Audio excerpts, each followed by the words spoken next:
Hello friends, हमने पिछले classes में मटेरियल कॉस्टिंग शुरू किया था और मटेरियल कॉस्टिंग में हमने कौन कौन सी कंसेप्ट को कंप्लीट कर लिया है। ये कंसेप्ट हमारे पास है। हमने material question based on EOQ की कंसेप्ट को समझा है और उसमें क्वेश्चंस कराई हुई है।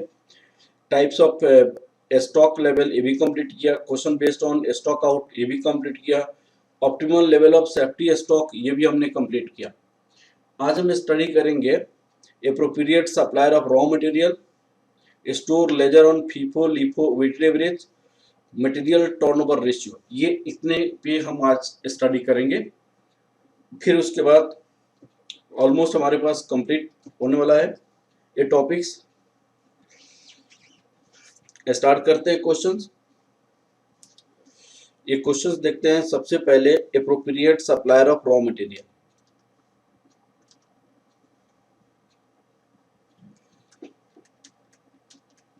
appropriate supplier of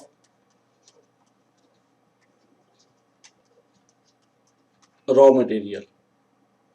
different suppliers होते हैं और उस डिफरेंट सप्लायर्स में आपको बेस्ट सप्लायर को सिलेक्शन करनी होती है। तो हाँ, उसके लिए क्या करना होता है, दो सप्लायर की कॉस्ट सबसे कम होती है। जिस सप्लायर की कॉस्ट कम होता है उस सप्लायर को हम क्या करते हैं, सेलेक्ट करते हैं। क्वेश्चन देखते हैं। ये क्वेश्चन नंबर 12 है। 12 नंबर क्वेश्चन देखते हैं। XYZ Limited has capacity to produce 5,000 tons of a product in a year. The production passes through the two departments P and Q. The sales forecast for the next year is fully utilization of production's capacity in the following product mix, customer mix. John से उन्होंने 3,000 ton cell किया, ₹1,80,000 पर ton. Tom से 2 lakh ton cell किया, 2 लाख पर ton. The company has option to buy raw material from any one of the more of the following 3 suppliers. ये 3 supplier से आपको रॉ मटेरियल चाहिए। Supplier L prepared to supply 3,800 tons of material at the rate of 65,000 per tons. Supplier M offers supply 40,000 tons of material at the rate of 60,000 per tons. Supplier N offer to supply 70,000 per ton and agree to give discount of 5%. Also bear entire transport subject to the condition that entire input requirement of the purchase from the him. सारे का सारे अगर N से supply करेंगे तो transport भी देगा और डिस्काउंट भी दे रहा है।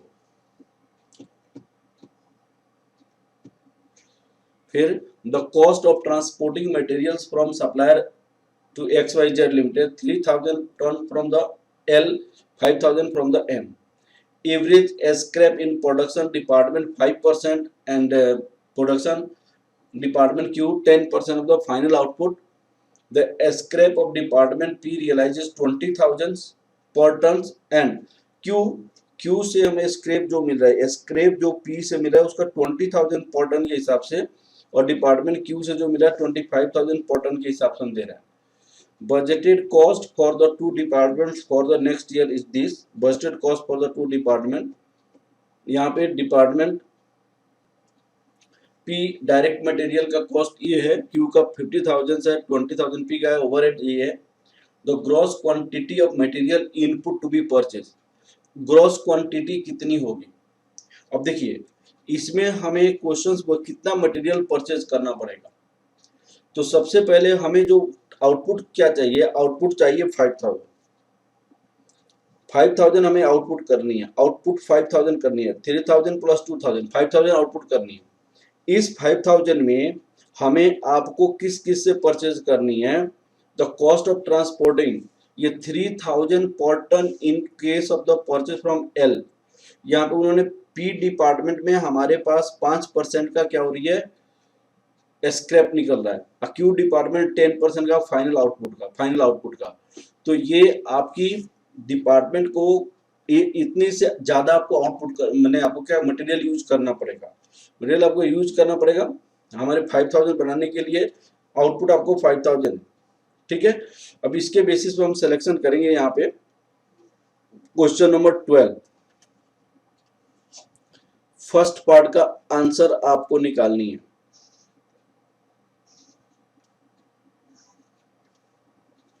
फाइनल आउटपुट कितनी है? Output 5000 ton.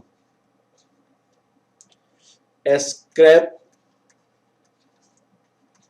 From P 5% of final output, ऐसे बोली गई है। Scrap from Q 10% of final output. अब आपसे क्वेश्चन पूछी गई है सबसे पहले कि कितनी आपकी रॉ मटेरियल इनपुट चाहिए। कितनी raw material? Calculation of total raw material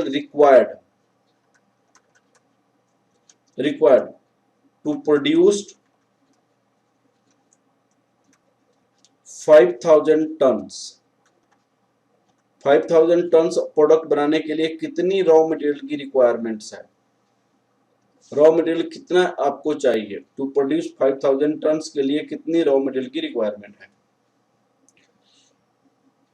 तो material for productions, raw material for product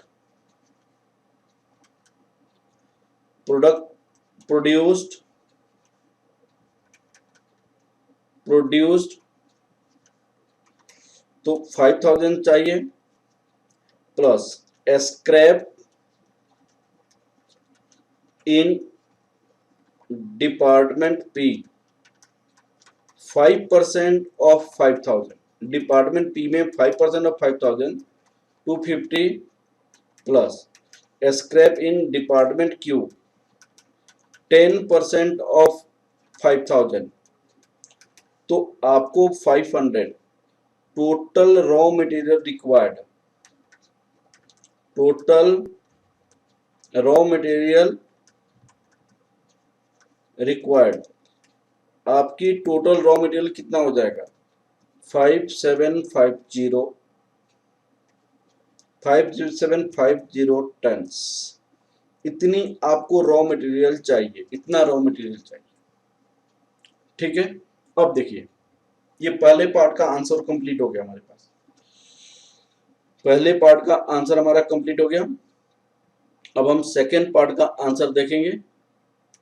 second part में क्वेश्चंस में क्या पूछी गई है। पहले पार्ट का आंसर कंप्लीट है। अब बी पार्ट में क्वेश्चंस का आंसर क्या पूछी गई है? बी पार्ट का answer,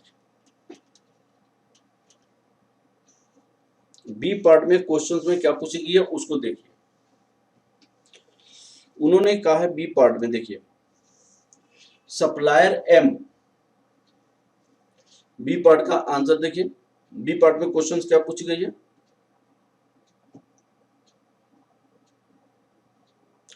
The selection of the source of procurement and net per ton cost of procurement। तो बताइए भाई साहब, आपको कौन से सप्लायर से आप परचेज करोगे? नेट कॉस्ट कितना होगा? कौन सी सप्लायर से परचेज करोगे? तो एवरेज कॉस्ट जिस सप्लायर का कम होगा उस सप्लायर से परचेज करेंगे। अब देखिए यहाँ पे हमारे पास देखिए 3 टाइप की सप्लायर्स हैं। ये सप्लायर एल जो है वो कितना सप्लाई करता है? 38 टन सप्लाई करता है एट द रेट ऑफ 65 पर टन। ये सप्लायर एम कितना सप्लाई करता है? 4000 टन मटेरियल 60,000 पर टन। एल ये 70,000 सप्लाई कर सकता है हमारे पास पर टन। 70,000 पर टन सेल करता है 5% and bear entire transport cost subject to condition that entire input, जितने भी आपको इनपुट चाहिए मटेरियल का सारे एन से खरीदना पड़ेगा। सारे का सारे किससे खरीदना पड़ेगा? एन सप्लायर से खरीदना पड़ेगा। तो इसके लिए हमें तो 5750 टन चाहिए, जो ये पूरा नहीं दे सकता है, ये भी पूरा नहीं दे सकता है, लेकिन n पूरा दे सकता है। तो सबकी कॉस्ट हम कैलकुलेशन करेंगे। अगर मान लीजिए इन दोनों की कॉस्ट कम लग रही है तो इनकी एवरेज कॉस्ट निकालेंगे और फिर n वाले से कंपेयर करेंगे, ठीक है, इसकी आंसर देने के लिए। तो हम निकालेंगे इसके लिए calculation of cost per ton due to supplier LNM and n, ठीक है। अब लिखिए यहां पे calculation of cost of raw material per ton due to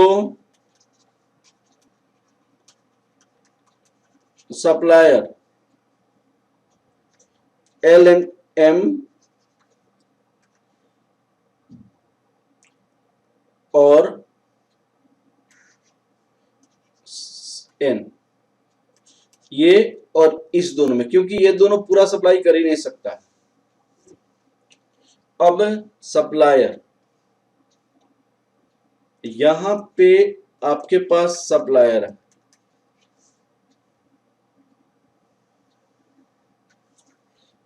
L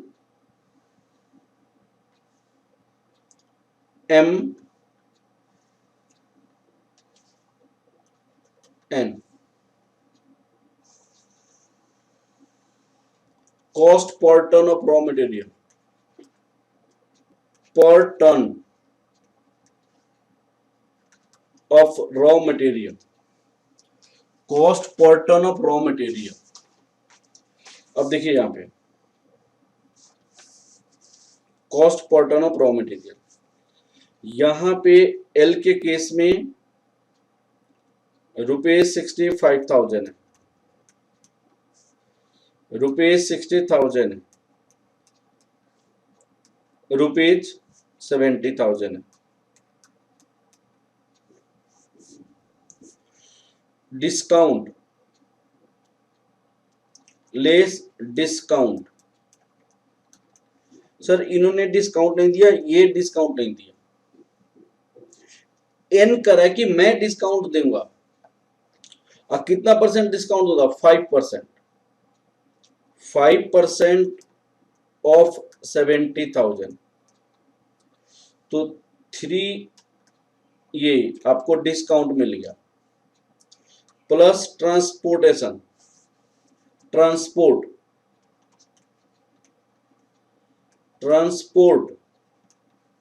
cost, sir यहां पे लग जाएगा 3,000, सर यहां पे लग जाएगा 5,000। यहां पे ये करें कि सारे का सारे अगर मुझसे परचेज करेंगे तो ट्रांसपोर्ट की कॉस्ट नहीं लगेगी। नेट कॉस्ट पर टन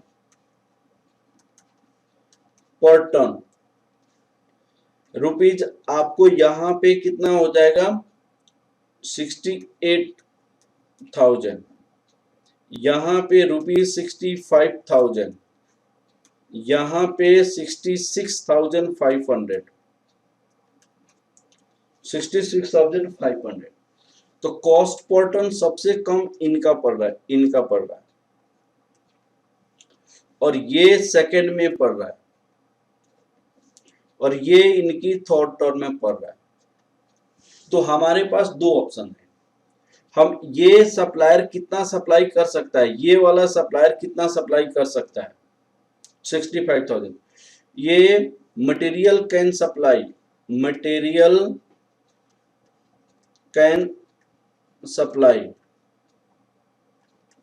ये 4,000 टन सप्लाई कर सकता है मटेरियल। ये आपका सबसे अच्छा, ये आपको पूरे का पूरे नहीं, ये मैक्सिमम 4,000 टन सप्लाई कर सकता है। और ये कितना सप्लाई कर सकता है? 3,800 टन। ये कितना सप्लाई कर सकता है? ये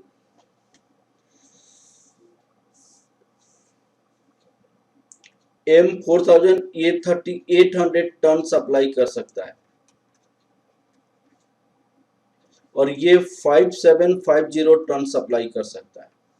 तो इस अगर मान लीजिए इस दोनों को अगर ये वाला सिलेक्शन करेंगे तो यहाँ पे कितना रिमेनिंग हो गया, रिमेनिंग आपको एल से सिलेक्शन करना पड़ेगा, एल से। तो एल और एम का एवरेज कॉस्ट निकालने की जरूरत पड़ जाएगी, एल और एम का एवरेज कॉस्ट निकालने की जरूरत पड़ जाएगी, है ना। सबसे लोएस्ट कॉस्ट एम का है, लेकिन ये तो 4000 टन ही देगा, लेकिन ये वाला ट्रांसपोर्ट का और डिस्काउंट तभी देगा, ट्रांसपोर्ट और डिस्काउंट तभी देगा जबकि सारे की सारे खरीदेगा, तब एम ट्रांसपोर्ट और डिस्काउंट का पैसा देगा।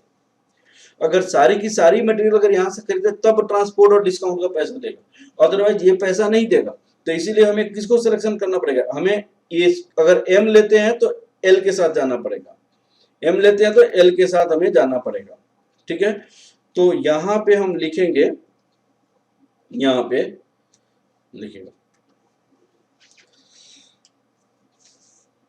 The lowest cost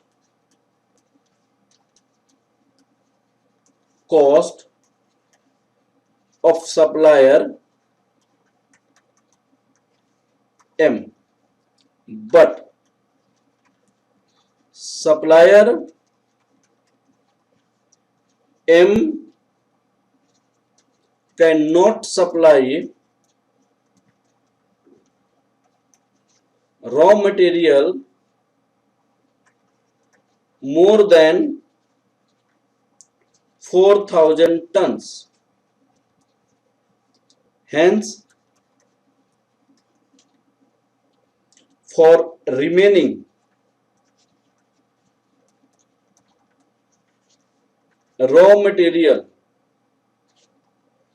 5750 minus 4000, 1750, we have to select supplier L at the rate of 68,000 per ton,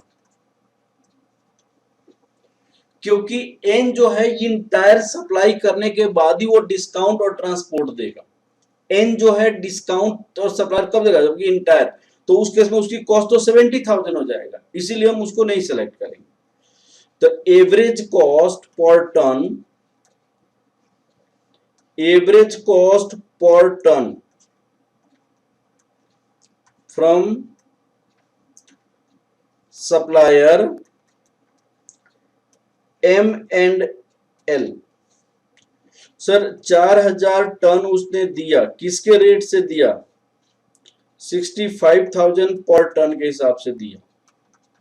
1750 ये लिए हमने 68,000 पर टन के हिसाब से। एवरेज कॉस्ट पर टन आपकी 4000 प्लस 1750, ये रुपीज 65,000 1913, ये 65,913 हो जाएगा, जो आपको फिर कंपेयर करेंगे अब एन से कि एन का cost per ton to N, cost per ton from supplier N rupees 66,500। तो बेटर कौन सा होगा, it is better, this is the better decision, better decision to choose supplier M और L. It is better to choose, it is better to select supplier M and L, जिससे हमारी cost कम लग रही है, ये हमारी कॉस्ट कम लग रही है। तो ये हमारा सेकंड पार्ट का क्वेश्चन आंसर था कि किस सप्लायर से परचेज करोगे और कॉस्ट पर टन कितना जाएगा। तो ये वाला से हम सप्लायर से परचेज करेंगे और कॉस्ट ऑन पर टन हमारे पास ये हो जाएगा। अब लास्ट में question, the selection of the source of the procurement of net cost per ton procurement हमने निकाल लिए। अब आपको ये क्वेश्चन है, लास्ट में आपकी क्वेश्चन का पार्ट बोला गया है सी पार्ट। सी पार्ट की क्वेश्चन की पार्ट पूछी गई है, the total profitability for the next year assuming that distribution cost is 10% cost of production. Distribution cost 10% cost of production है। अब हमको क्या निकालनी है? प्रॉफिटेबिलिटी निकालनी है। Calculation of profitability,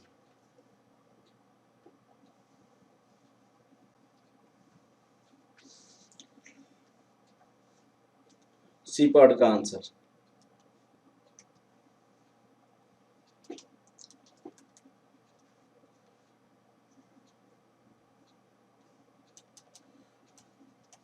calculation of profitability,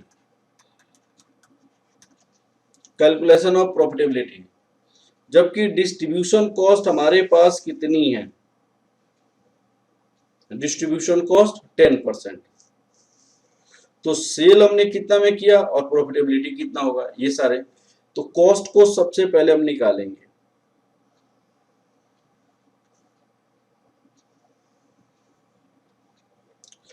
तो सबसे पहले यहां पे cost,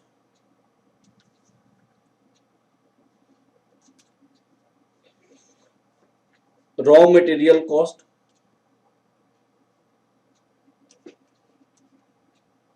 raw material cost. Sir आप देखिए 4000 हमने परचेज किया रॉ मटेरियल ₹65 पर टन के हिसाब से, प्लस 1750 हमने परचेज किया ₹68,000 के हिसाब से। तो आपकी कॉस्ट कितनी हो जाएगी, ये वाला कैलकुलेट करनी है। कैलकुलेट करने के बाद हमारे 37 करोड़ 90 लाख, यहां पे 37 करोड़ 90 लाख हो जाएगा। डायरेक्ट लेबर कॉस्ट,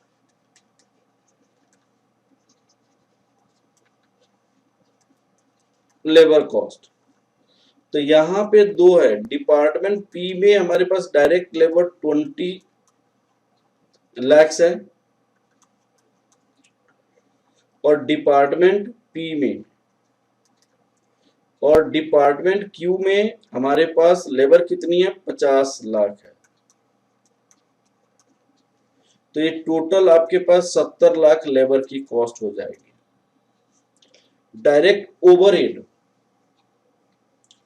ओवरहेड में आपके पास कितनी है? प्लस ओवरहेड,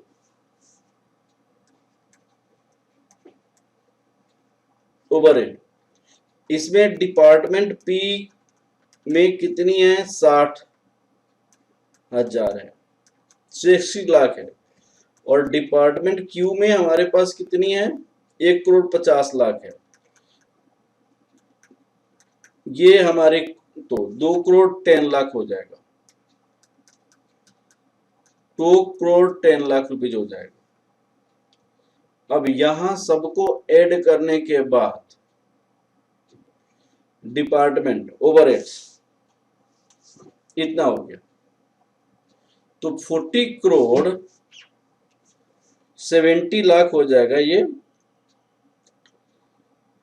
40 करोड़ 70 लाख, ये आपका 90 प्लस 70 160, 1 करोड़ तो 38 30 160 40 करोड़ 70 लाख रुपीज हो जाएगा। ये कॉस्ट हमारे पास लग गया। Sale of scrap less sale of scrap, scrap पे हमने क्या क्या सेल किया उसको माइनस करनी। तो डिपार्टमेंट पी में हमारे पास जो डिपार्टमेंट पी का जो स्क्रैप आया था, डिपार्टमेंट पी 250, इसको सेल कितना में किया गया था? 20,000 में, 20,000 पर टन के हिसाब से। और डिपार्टमेंट क्यूब में हमारे पास कितना सेल स्क्रैप आया था? 500, इसको सेल किया था 25,000 के रेट से। तो टोटल कितना आ गया था 1,75,00,000, 1,75,00,000। इसके बाद जो हमारे पास आ जाएगा ये total cost of production, cost of production, cost of production हमारे पास कितना हो जाएगा 38,95,00,000, 38,95,00,000। डिस्ट्रीब्यूशन कॉस्ट हमारे पास कितनी है प्लस डिस्ट्रीब्यूशन कॉस्ट, उन्होंने कहा कि 10% of cost of production, cost of production बोला है 10% ऑफ कॉस्ट ऑफ प्रोडक्शन, तो 3,89,50,000। अब यहां पे आ जाएगा टोटल कॉस्ट, हमारे पास टोटल कॉस्ट हो जाएगा 42,84,50,000, ये टोटल कॉस्ट हो जाएगा। अब हमारे सेल्स रिवेन्यू आएगा यहाँ पे और प्रॉफिटेबिलिटी आ जाएगा। यहां हम कलर चेंज करते हैं। अब देखिए यहां लिखेंगे सेल्स रिवेन्यू।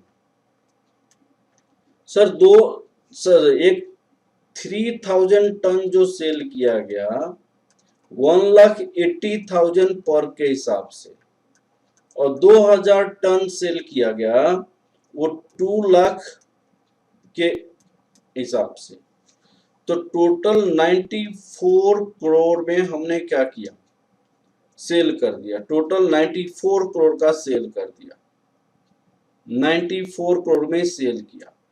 इस दोनों के बीच की जो डिफरेंस होगा वो हमारे लिए क्या हो जाएगा प्रॉफिट हो जाएगा 51 करोड़ 15 लाख 51 करोड़ 15 लाख 50,000, 51 करोड़ 50 लाख 50,000 ये आंसर हो जाएगा 51 करोड़ 50 लाख, ये हमारे पास आंसर हो जाएगा। तो इस तरह हमें अप्रोप्रिएट सप्लायर को सिलेक्शन किया, कैसे अप्रोप्रिएट सप्लायर को सिलेक्शन किया वो फाइंड आउट किया।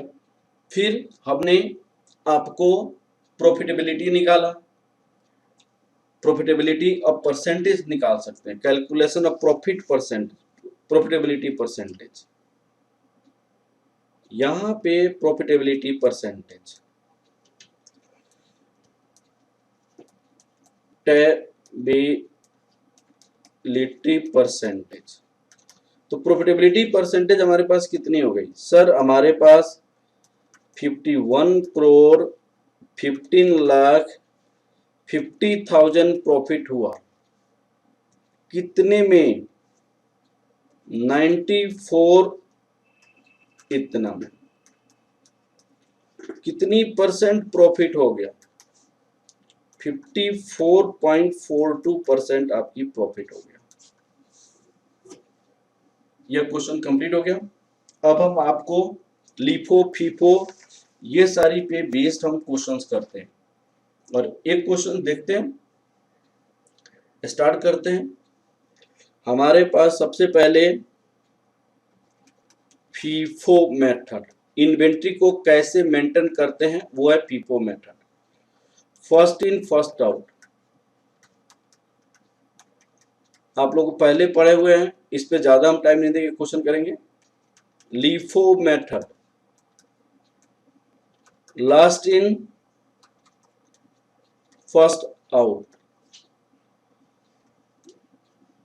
वेटेड एवरेज मेथड,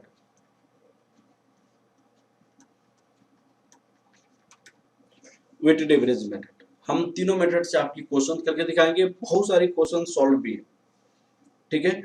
अब क्वेश्चन स्टार्ट करते हैं। देखिए क्वेश्चन देखिए,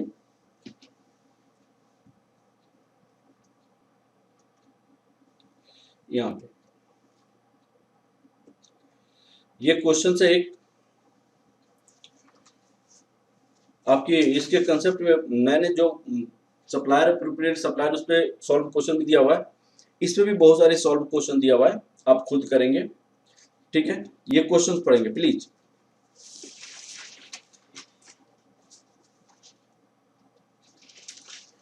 Oil India is a bulk distributor of octane petrol. The following information is available: sales 9,45,000, selling over ये 25,000, ओपनिंग स्टॉक कितनी है इनके पास 1 लाख लीटर्स है at the rate of ₹3, 3 lakh हो गया। परचेज 1 जून को उन्होंने 2 लाख यूनिट परचेज किया 2.85 के रेट से, और 30 जून को उसने 1 लाख परचेज किया। क्लोजिंग स्टॉक 1,30,000 है।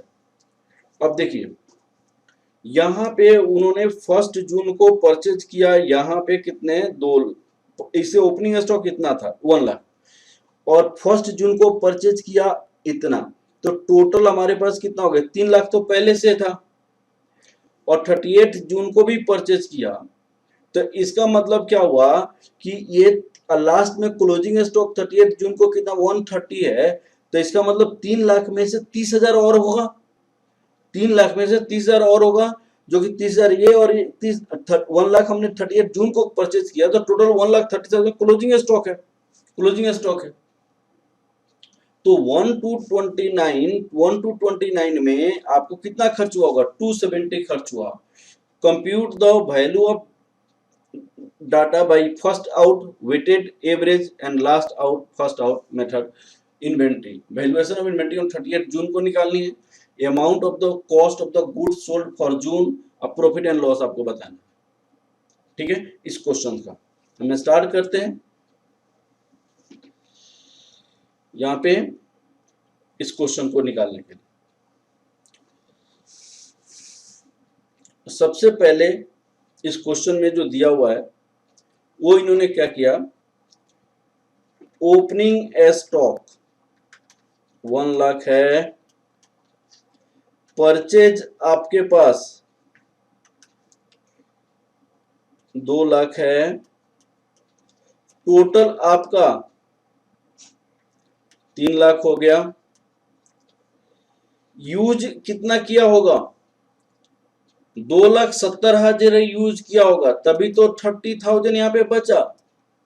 और फिर 1 जून को यूज 1 to 29 के बीच में, 1 to 29 के बीच में यूज किया, तो 1 to 29 के बाद 30,000 यहाँ पे आया, तब तो आपको 38 जून को उसने परचेज किया 1 लाख, और पहले से आपके पास था 30,000, तो क्लोजिंग स्टॉक कितना होगा 1,30,000 आपके पास क्लोजिंग स्टॉक हो गया।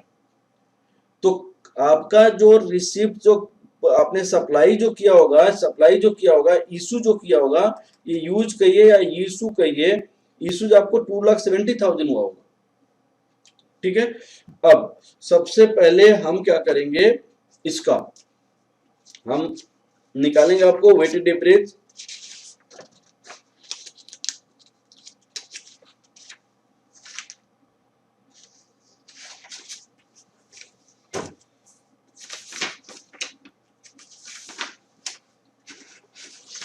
हाँ जी, तो सबसे पहले क्वेश्चन पूछिए value of inventory at 38 June, value of inventory 38 June को निकालेंगे। ठीक है ना, देखिए क्वेश्चन नंबर 13 है,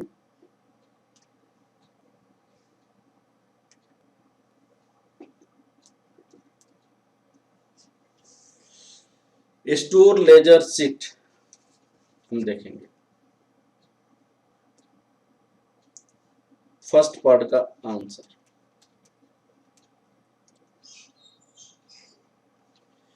स्टोर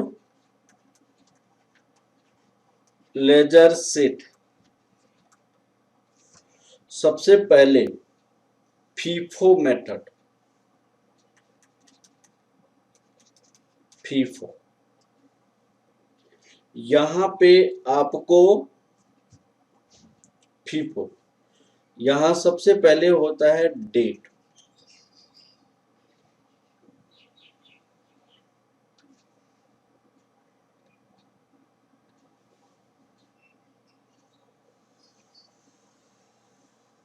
डेट, फिर यहां पे होता है रिसिप्ट्स।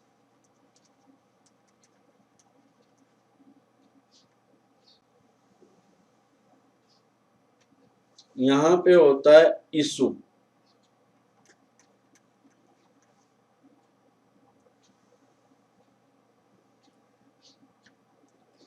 और यहां पे होता है बैलेंस। अब रिसिप्ट्स में भी यहाँ पे क्वांटिटी,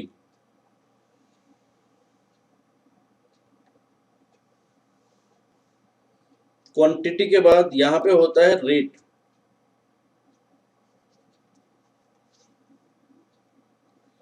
रेट,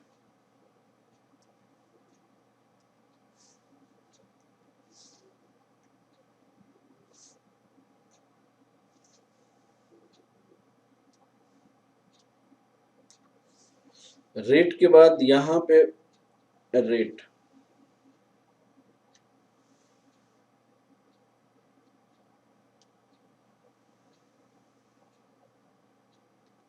यहाँ पे आपके पास होता है अमाउंट। यहाँ पे क्वांटिटी, यहाँ पे रेट,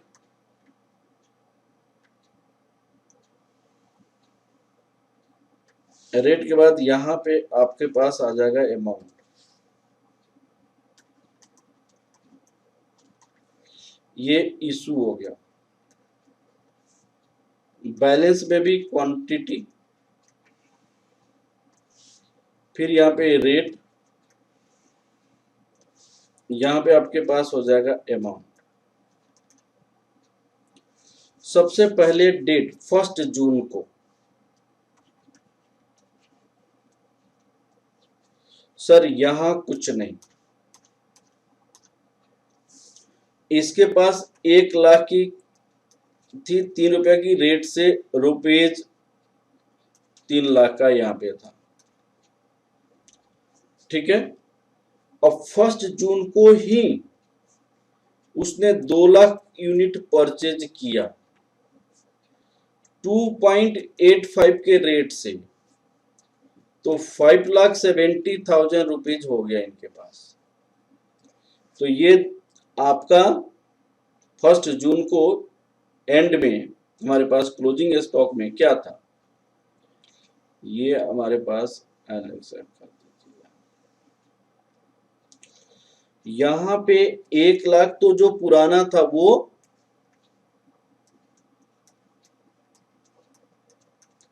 2 लाख, ये 2.85 के रेट से, तो 5,70,000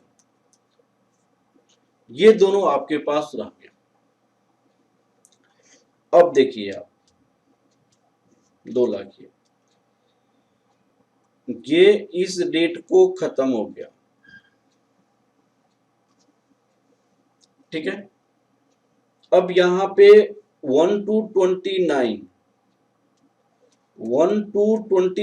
जून, यहां नहीं, यहां नहीं, यहां सप्लाई हुआ, इशू हुआ कितने, फीफो पहले 1 लाख वाला यूनिट इशू किया गया होगा। 270 इशू हुआ जो मैंने बताया था, 270 मैंने बताया था कि 270 इशू हुआ होगा। 3 लाख में 30,000 आपके पास क्लोजिंग है, तो 270 इशू हुआ होगा, 270 आपके पास इशू हुआ होगा। अब यहाँ पे देखिए, तो 1 लाख फीफो पहले तो ये 3 लाख रुपए वाला सप्लाई किया गया होगा, तो 3 लाख ये होगा, और 70,000 1,70,000 ये दूसरा वाला सप्लाई किया गया होगा, ये 2.85 वाला, तो ये 4,84,000, 4,84,500। 30,000 जो आपका बच गया वो 2.85 वाली बच गई, तो 85,500 आपके पास ये हो गया, 85,500 ये आपका कंप्लीट हो गया, 85,500। इसके बाद अब आप देखिए जून 30 को, 30 जून के पास आपके पास आ जाइए। 30 जून को आपने 1 लाख यूनिट खरीदा 3.03 के रेट से, तो 3,03,000 रुपया हो जाएगा ये। यहां पे कोई सप्लाई नहीं हुआ, 30,000 तो हमारे पास पुराना ही था 2.85 के रेट से, 85,500, 1 लाख ये 3.03 के हिसाब से 3,03,000 हो जाएगा। अब ये आपका कंप्लीट हो गया। अब ये आपका क्लोजिंग स्टॉक हो जाएगा यहाँ पे। तो ये आपके लिए कौन सा मेथड था, ये आपकी मेथड हो गई फीफो मेथड। FIFO method. अब हम इसमें वेटेड एवरेज मेथड यूज कर सकते हैं, या अगले पेज में चलते हैं। तो store ledger sheet LIFO method क्या होगा,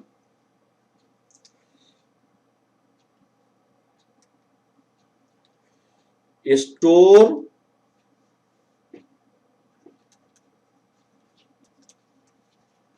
laser sheet LIFO and weighted average method, LIFO and weighted average method, weighted average method. अब इसमें भी हमें क्या करना पड़ेगा, यहां पे सबसे पहले डेट,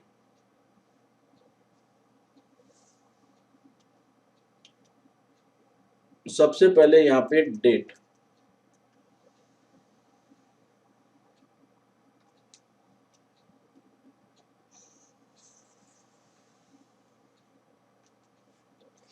फिर यहां पे रिसिप्ट्स, क्वांटिटी,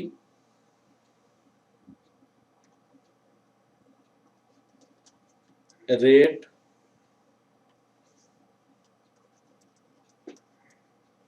अमाउंट, ये आपका हो जाएगा रिसिप्ट्स का। क्वांटिटी, रेट,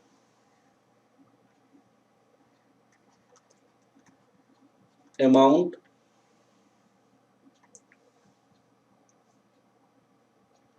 अमाउंट,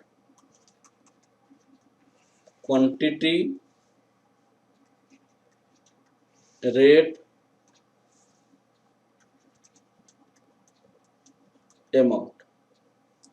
अब देखिए आप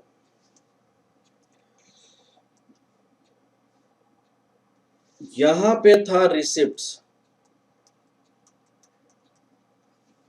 यहां पे था इशू,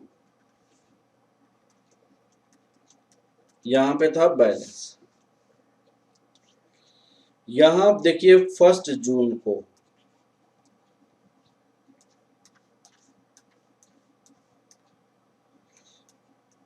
एक लाख क्वांटिटी था ₹3 के रेट से 3 लाख हो गया। 1 जून की इंफॉर्मेशन खत्म। अब आपको देखिए जून 1 जून को ही आपने क्या किया, 1 लाख 2 लाख परचेज किया 2.85 के रेट से, 5,70,000 हो गया। अब 1 लाख ये है,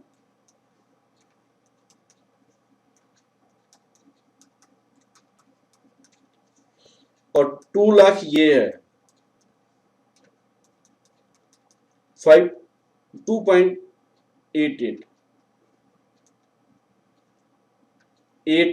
2.85, तो ये हो जाएगा ₹5,70,000। ये 1 जून का खत्म हो गया, आपको सारी ट्रांजैक्शंस। 2.85 है यहाँ पे। अब आपको 2229 जून 2229 जून में या सप्लाई इशू हुआ लीफो लीफो लीफो मेथड से इशू हुआ। तो भाई यहाँ पे 2 लाख है, तो पहले 2,70,000 हमें खर्च हुआ, तो पहले तो 2 लाख ही होगा LIFO, last in first out. और कौन सी रेट से? 2.85 वाली रेट से, तो 5,70,000 ही हो जाएगा।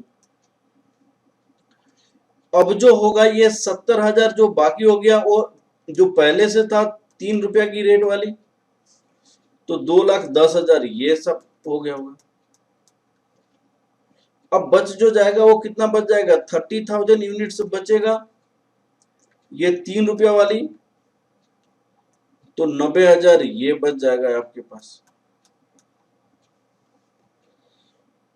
अब इस डेट का खत्म हो गया ये। अब कौन सी डेट आ गई? 30 जून। 1 लाख यूनिट्स आपने परचेज किया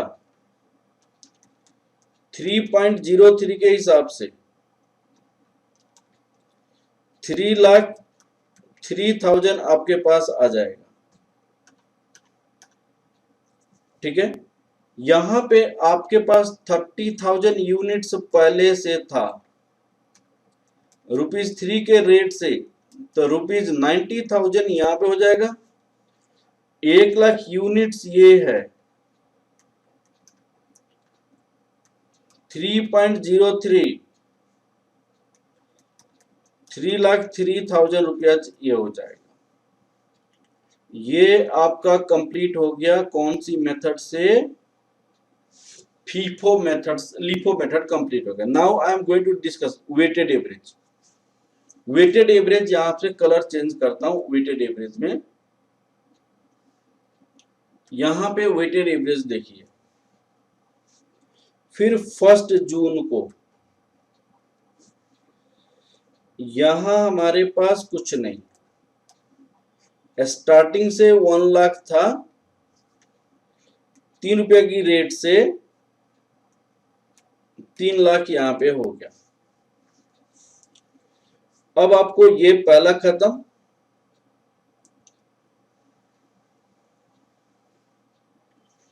अब आपको 1 जून को ही उसने 2 लाख खरीदा 2.85 के रेट से, ₹5,70,000 हो गया। ये वेटेड एवरेज में एवरेज कैसे निकाला जाता है वो देखिएगा। यहां पे टोटल मटेरियल हमारे पास 3 लाख हो गया, और 3 lakh plus 7 lakh 5 lakh, 3 lakh plus 5,70,000, 3 plus 570, ये हो गया ₹3 प्लस 570, 8,70,000 हो जाएगा। और इस दोनों को हम ऐड करके इससे डिवाइड कर देंगे। यहाँ पे 8,70,000 divided by 3 lakh, 8,70,000 divided by 3 lakh करने से कितना हो जाएगा? यहाँ पे ₹2.90, 8,70,000 डिवाइडेड बाई 3 लाख करने से आया। 1 जून की खत्म हो गई हमारी कहानी। अब आपको दूसरा कौन सा डेट आ गया हमारे पास? अब आ गया 2229 जून। सर आपने सप्लाई किया हुआ है कितना? 2,70,000 आपने सप्लाई किया हुआ है ₹2.9 के रेट से, तो कितना सप्लाई किया होगा? 7,83,000। अब आपके पास बच गई 30,000 2.90 के रेट से, तो यहां 87,000 हो गया। 2229 भी कंप्लीट हो गया। अब आपको यहाँ पे क्या बनाएंगे? वेटेड एवरेज मेथड बनाए, जहां पे ग्रीन वाला जो है ये वेटेड एवरेज है, ऊपर वाला लिफो मेथड। अब 30 जून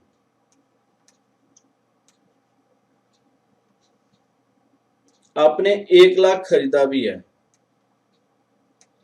1 लाख खरीदी है, किसके रेट से खरीदा है भाई साहब? ₹3.03 के रेट से खरीदी है।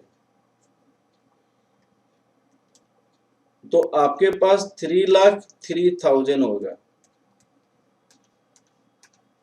यहां पे 30,000 ये, 1 लाख ये, 1,30,000 हो जाएगा। यहाँ 87,000 प्लस 3,30,000, 87,000 प्लस 3,03,000, 87,000 प्लस 3,03,000 कितना हो जाएगा? ये 3,90,000 हो जाएगा। और यहाँ पे रेट क्या हो जाएगा? ₹3 हो जाएगा। 3,90,000 डिवाइडेड बाई 1,30,000, 3,90,000 डिवाइडेड बाई 1,30,000, ये क्या हो जाएगा? ये ₹3 हो जाएगा। तो वेटेड एवरेज भी बन गया। यहाँ पे हमने यहाँ पे एजम्पशन क्या लिया हुआ है? जो सेल जो हुई है, we consider a sale occurs between 2 to 29 of the height में। सेल जो हुआ है 2 to 29 में हमारे पास हुआ है, सेल्स ऑकर्स। वेटेड एवरेज को कैसे निकाली गई? वेटेड एवरेज मेथड को कैसे निकाला गया? Weighted average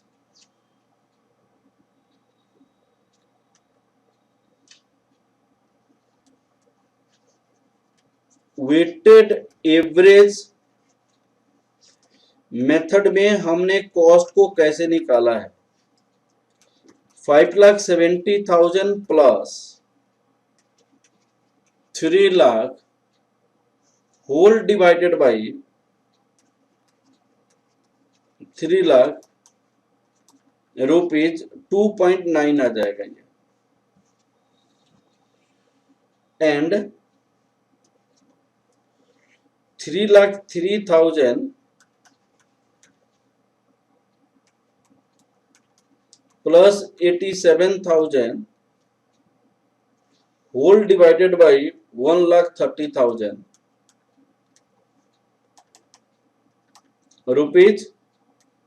₹3। ये पहली पार्ट तो हमने कंप्लीट किया, फीफो लेजर मैंने निकाला। अब निकालना है amount of the cost of good sold for June.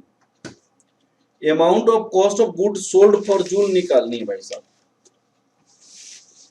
Amount of cost of good sold for जून निकालनी है। तो कितनी कॉस्ट ऑफ गुड सोल्ड है वो निकालनी है। तो कॉस्ट ऑफ गुड सोल्ड हमारे पास कितना हो जाएगा भाई साहब? जो बीच में आपकी हुई है वही तो कॉस्ट ऑफ गुड सोल्ड हो गया।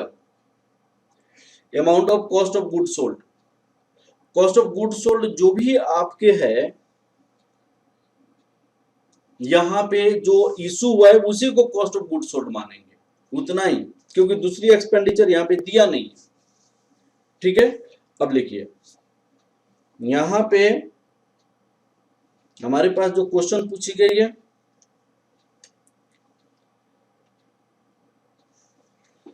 Amount of the cost of good sold for June, profit and loss for the June, ये दोनों बी एंड सी पार्ट का आंसर हम अभी निकाल रहे हैं।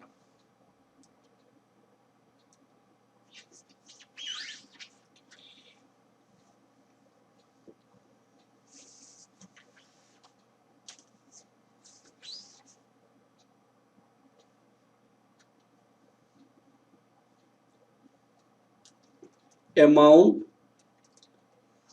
3 and amount, cost of goods sold and profit, दोनों एक ही बार हम निकाल लेते हैं।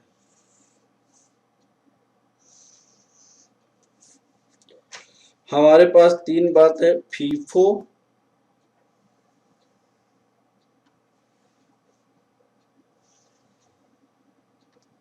LIFO, weighted average.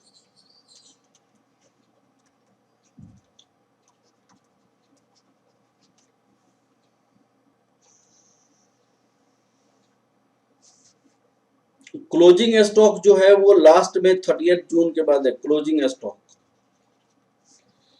3,88,500, 3,93,000,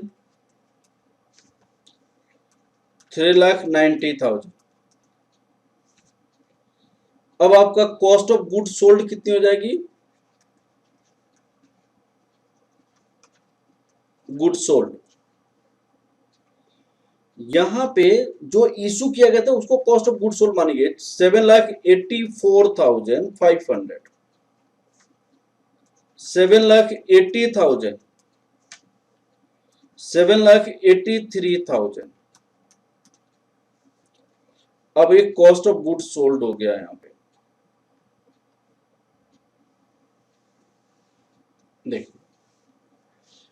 अब यहां हम ग्रॉस सेल्स रिवेन्यू लिखेंगे। सेल्स रिवेन्यू उन्होंने दिया हुआ है 9,45,000, 9,45,000, 9,45,000। अब आपको less cost of good sold लिखेंगे।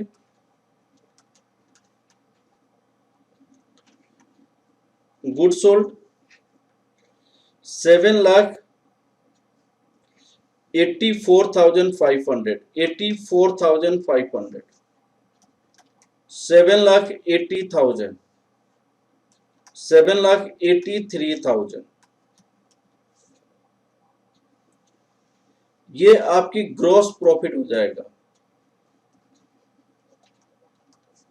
ग्रॉस प्रॉफिट कितना हो जाएगा? ये 9,45,000, 7,84,500, 1,60,500, 1,60,500, 1,65,000, 1,62,000। अब आप देखिए सेलिंग एक्सपेंसेस उसमें लिखा हुआ है क्वेश्चन में, लेस सेलिंग एक्सपेंसेस 25,000, 25,000, 25,000। अब नेट प्रॉफिट निकाला जा सकता है। नेट प्रॉफिट हमारे पास कितनी आ गई? हमारे पास 1,35,500, 1,40,000, 1,37,000 नेट प्रॉफिट ये आपके पास है। ठीक है, तो ये भी कंसेप्ट हमारा कंप्लीट हो गया। ठीक है, अब हम एक और कंसेप्ट की ओर हम आगे बढ़ रहे हैं। वो कंसेप्ट है inventory turnover ratio. Inventory turnover ratio, material turnover ratio, that is inventory turnover ratio. Next concept,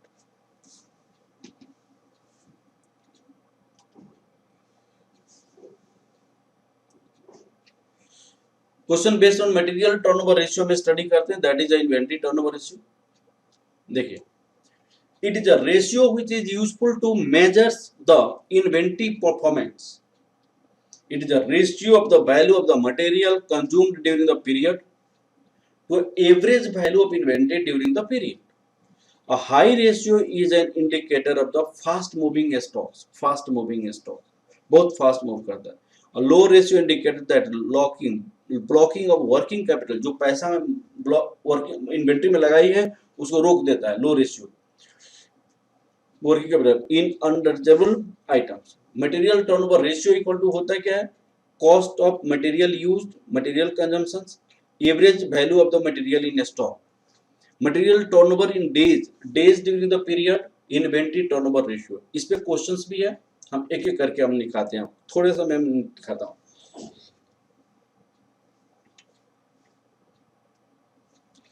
material turnover ratio,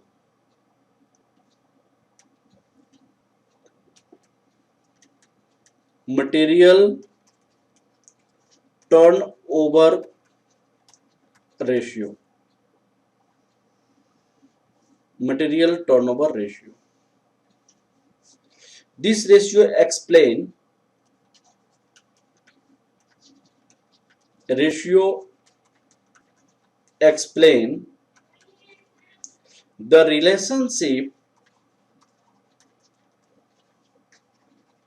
relationship between the consumption of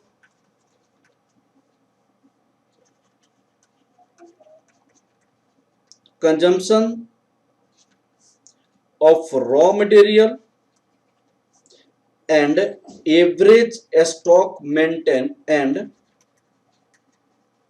average stock maintain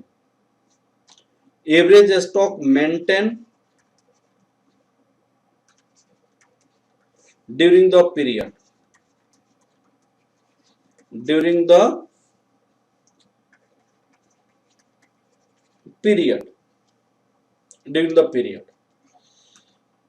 if material turnover ratio is 30 times, it means 30 times, it means we are using rupees 30 raw material of rupees 30. We are using raw material of rupees 30. Raw material of rupees 30 for every rupee 1 stock. Every rupee 1 stock. Material turnover ratio equal to raw material consumed,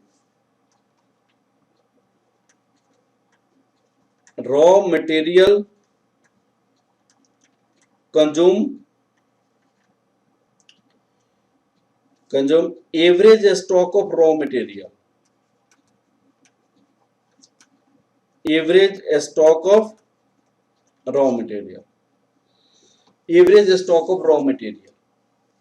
हो गया average stock. Number of days for which inventory to be hold, number of days for which inventory is hold,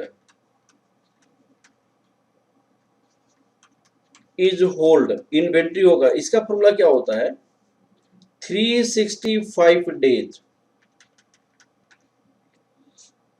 divided by material turnover ratio.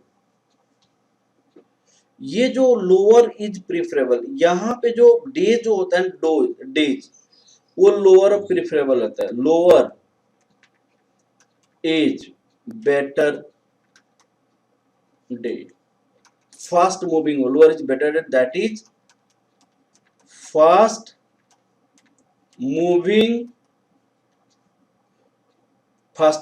ये fast moving होता है।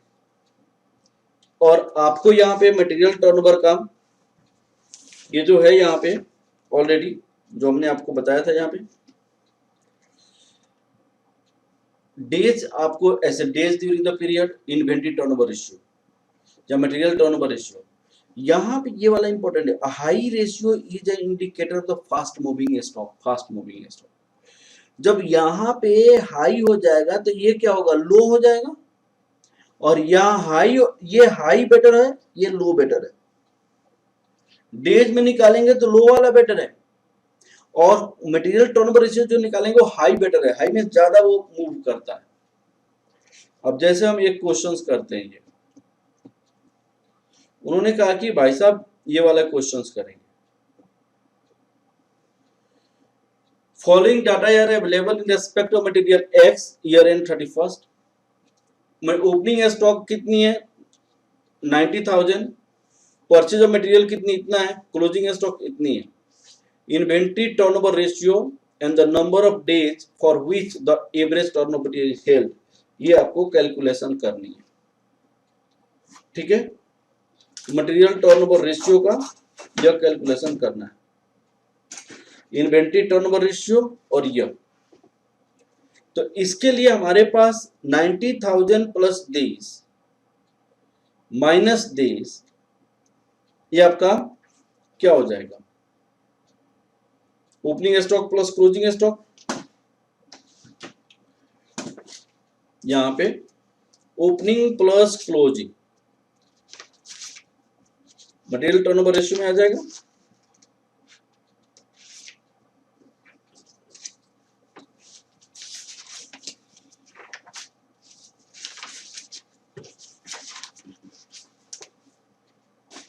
चलिए बनाते हैं।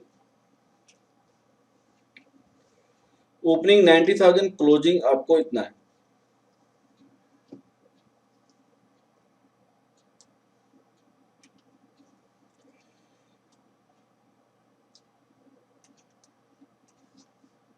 Opening stock 90,000 है, purchase आपका कितनी है 2,70,000, टोटल अवेलेबल मटेरियल कितना है, raw material 3,60,000, raw material in closing stock 1,10,000, raw material consumed कितना हो जाएगा, raw material consumed during year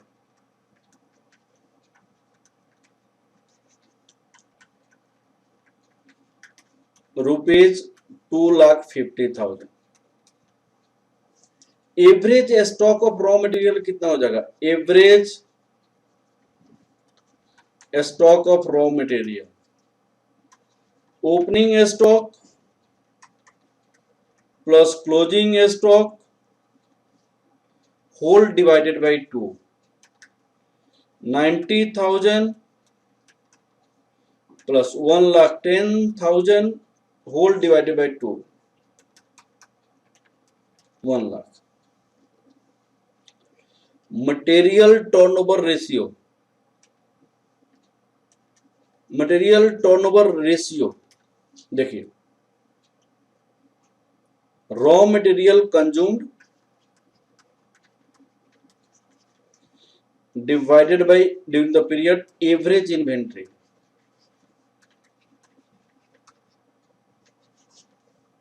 raw material consumed हमारे पास कितनी है 2,50,000, एवरेज इन्वेंट्री कितनी है 1 लाख, ये 2.5 टाइम्स हो जाएगा। अब देखिए इसको इंटरप्रिटेशन देखिए, raw material consumed divided by average inventory 2.5 times, इसका मतलब रॉ मटेरियल कंज्यूम्ड कितनी है 2.5 into average stock, average stock. इसका मतलब अगर ये 1 है, ये 1 है, एवरेज स्टॉक 1 है, तो ये रॉ मटेरियल कितना कंज्यूम कर सकते हैं 2.5 टाइम्स हम उसको कंज्यूम कर सकते हैं। अगर 1 रुपया का हमारे पास एवरेज स्टॉक है तो 2.5 रुपीज का हम कंजम्पशन कर सकते हैं। इसका मतलब ये हुआ 1 रुपया का अगर स्टॉक है तो 2.5 रुपीज का हम मटेरियल कंज्यूम कर सकते हैं। It means for every ₹1 stock we consumes raw material of ₹2.5। ठीक है ना। रॉ मटेरियल इन डेज कितना होगा, रॉ मटेरियल इन डेज। अब आपसे जो लिखाया था मैंने, raw material held in days, तो 365 divided by material turnover ratio, 365 divided by 2.5, 365 divide 2.5, 146 days. It means आप स्टॉक में 146 डेज मटेरियल हेल्ड करते हैं। ठीक है, तो मटेरियल टर्नओवर रेशियो भी कंप्लीट हो गया हमारे पास। तो 3 टॉपिक आज कंप्लीट किया। मटेरियल टर्नओवर रेशियो को 2 क्वेश्चन और नेक्स्ट क्लास में मैं कराऊंगा। उसके बाद छोटी कंसेप्ट है इनपुट आउटपुट रेशियो बची हुई है, एबीसी बचा हुआ है, मटेरियल परचेज बचा हुआ है, बफर रेट, वो सब छोटा छोटा कंसेप्ट है, उसकी सॉल्यूशन भी मैंने प्रोवाइड कराएंगे। मोस्ट प्रोबेबली नेक्स्ट क्लास या नेक्स्ट टू नेक्स्ट क्लास में कंप्लीट हो जाएगा। Okay, thank you class.